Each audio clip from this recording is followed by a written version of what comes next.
Hello everyone, welcome to my channel.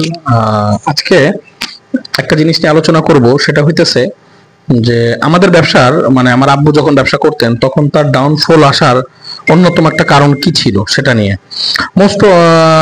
আমার আব্বু যখন ব্যবসা করতেন তখন সাধারণত আব্বু বিভিন্ন বায়ারের সাথে ব্যবসা করছেন, বাট এর মধ্যে সবচেয়ে ভালো এবং রিলায়েবল বায়ার ছিল সেটা হচ্ছে দুলাল আঙ্কেল।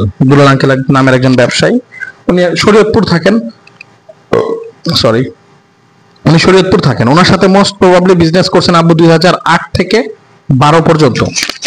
8 থেকে 2012 পর্যন্ত ওনার সাথে লম্বা সময়, বা 9 থেকে 12, 9, 10, 11, 12 এরকম, বা 10, 11, 12 এরকম, আমার মনে নাই, কারণ আমি কখনোই বিজনেসে সময় দেই নাই, কখনো বিজনেস সম্বন্ধে জানতাম না। আমার এখনো মনে আছে ক্লাস 5-6 থাকতে আমাকে class 5A Saint Gregory's high স্কুলে রহমতুল্লাহ স্যার আমাদের বাংলা ফার্স্ট পেপার নিতেন। উনি জিজ্ঞেস করছিলেন যে তুমি দাঁড়াও। আমি দাঁড়াইলাম, বললো তোমার তোমার নাম, রোল, তোমার আব্বা কি করেন, তোমার আব্বার নাম, আব্বুর নাম জিজ্ঞেস করলো। বললাম আমার আব্বুর একটা অনেক বড় একটা জিনিস দেখছিলাম ছোটকাল থেকে, আমরা একেবারে ছোট তখন থেকে, আমি নিশু যখন ছোট আমাদেরকে আব্বুর নাম, আম্মুর নাম, আমার দাদার নাম এগুলো সব মুখস্থ করাইতেন, আমার চাচুর নাম, সবার নাম খুব মুখস্থ করায় রাখতেন। আমরা ছোটকাল থেকে আমার দাদার নাম মুখস্থ ছিল, আব্দুল কাদের ভুইয়া, আমার আব্বুর নাম আব্দুর রহিম ভুইয়া, আমার মেজো চাচুর নাম আব্দুল করিম ভুইয়া, আমার ছোট চাচুর নাম আব্দুল আলিম ভুইয়া।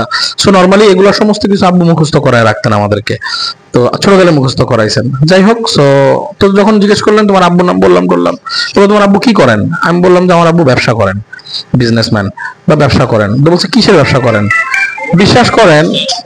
বিশ্বাস করেন আমি বলতে পারি নাই যে কিসের ব্যবসা করেন। আমি ক্লাস 5-এ কিন্তু একটা নর্মালি একটা 10 বছরের ছেলে, একটা 10 বছরের ছেলে কিন্তু বলতে পারার কথা যে আমার আব্বু কিসের বিজনেস করেন, বা টুকটাক একটা ধারণা থাকার কথা। বাট আমি বলতে পারি নাই যে আব্বু, আমি তখন বললাম আমার আব্বু, তো আমি জানতাম যে পান, আমি আড়তে যাইতাম, আমরা কোলে করে আড়তে নিয়ে যাইতো, আমাদের বিভিন্ন স্টাফরা আসতো বাসায়, তো হালখাতার সময় আড়তে নিয়ে যেত, আমরা ওখানে পোলাও খাইতাম, কোক খাইতাম, মনে আছে আমার ছোটকালে কোলে করে নিয়ে যেত। তো ক্লাস 5-এ তখন জিজ্ঞেস করে, আমি বললাম যে আমার আব্বুর পানের আড়ত বা সামথিং কিছু একটা, আমি পরে সে লোকটাকে বলছে যে ঠিক আছে তোমার আব্বু হচ্ছে পানের ব্যাপারী। তো আমি জানতাম যে ব্যাপারী না, ব্যাপারী একটা ডিফারেন্ট টাইপস অফ ওয়ার্ড। আমি জানতাম ব্যাপারী তো তারা যারা পানের ডিলিংস করে। আমার মনে আছে যে আমি তো তখন আব্বু যে, তখন আমার আব্বুর পানের আড়ত ছিল 2003-এর ঘটনা। তখন আমাদের একেএম পান আড়ত, আমাদের তারপরে হয় রূপালী পান আড়ত। সো আব্বু যে পানের আড়ত ছিল তখন আমার জানা ছিল, বাট জেহানে ছিল, কিন্তু অত বুঝতাম না আড়ত কারে বলে, এইসব কারে বলে, অতটুকু মাথায় ছিল না, সো বলতে পারি নাই। তো তারপর আস্তে আস্তে আস্তে আস্তে আব্বু পানের আরো তো ছিল, তখন এক্সপোর্ট বিজনেসও করতেন, বাট বিজনেসে কখনো না দেখা, কখনো না তাকানো, এই সমস্ত কিছু কারণে আসলে সময় পাইনি বলতে ইন্টারেস্ট ছিল না কখনো।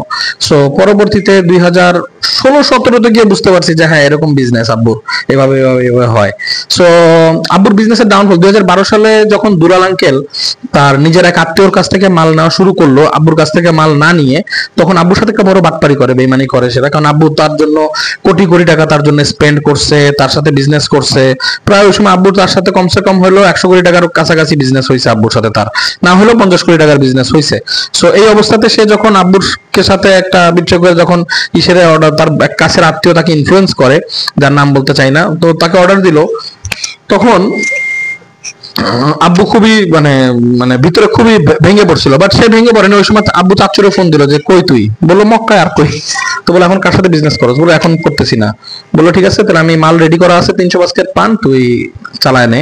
তারপর চাচু জিজ্ঞেস করছিল আব্বুরে যে ভাই তাহলে দুলাল আরেকজনের কাছ থেকে মাল নিচ্ছে, তুই আমার এটা চালা। তো চাচুরে আব্বু 98, আমার এখনো মনে আছে, চাচু 1998 সালের 13ই ডিসেম্বর সৌদি আরবে যায়। তো তারপর থেকে চাচু মোটামুটি এই বিজনেসের সাথেই ছিলেন, অন্যান্য বিভিন্ন পার্টির সাথে ব্যবসা করছেন, মাল করছেন। তো আব্বু চাচুর সাথে 2012-তে শুরু করে, এবং 2015 পর্যন্ত চাচু যতক্ষণ না বাংলাদেশে আইসা পড়েন, একটা মামলা খেয়ে আসেন, চাচু সহ চাচুর 6 জন সেলসম্যান, 7 জন। তো ততক্ষণ পর্যন্ত আব্বু এবং চাচু খুব দেধরসা বিজনেস, একচেটিয়া বিজনেস করে গেছেন।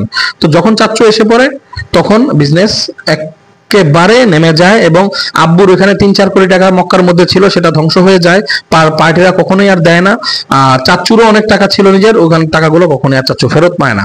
সো এখান থেকে আমরা একটা জিনিস শিখতে পারি যে কেউ যদি নিজের কাছের লোক যদি বিদেশে রাখতে পারে এই এক্সপোর্ট বিজনেসের জন্য, তবে এটা বড় একটা ডিল। আপনি এই বিজনেসে আগে যেতে পারবেন আশা করা যায়। আমার ব্যাংকের একদিন আমার এক আঙ্কেল বলছিলেন যে এই বিজনেসের সবচেয়ে বড় সার্থকতা হইতেছে তুমি এখানে থাকবা, তোমার আপন ভাই সৌদি আরবে থাকবে, অথবা তোমার আপন ভাই ইতালি থাকবে, অথবা তোমার আপন ভাই অমুক জায়গায় থাকবে, তুমি এখানে থাকবে, তোমার শালা ওখানে থাকবে। মোটামুটি নিজের যখন একটা ফ্যামিলি বিজনেস, যারা এই বিজনেসটাকে বানাইতে পারছে তারাই এই এই এই ইন্ডাস্ট্রিতে লিড করতেছে।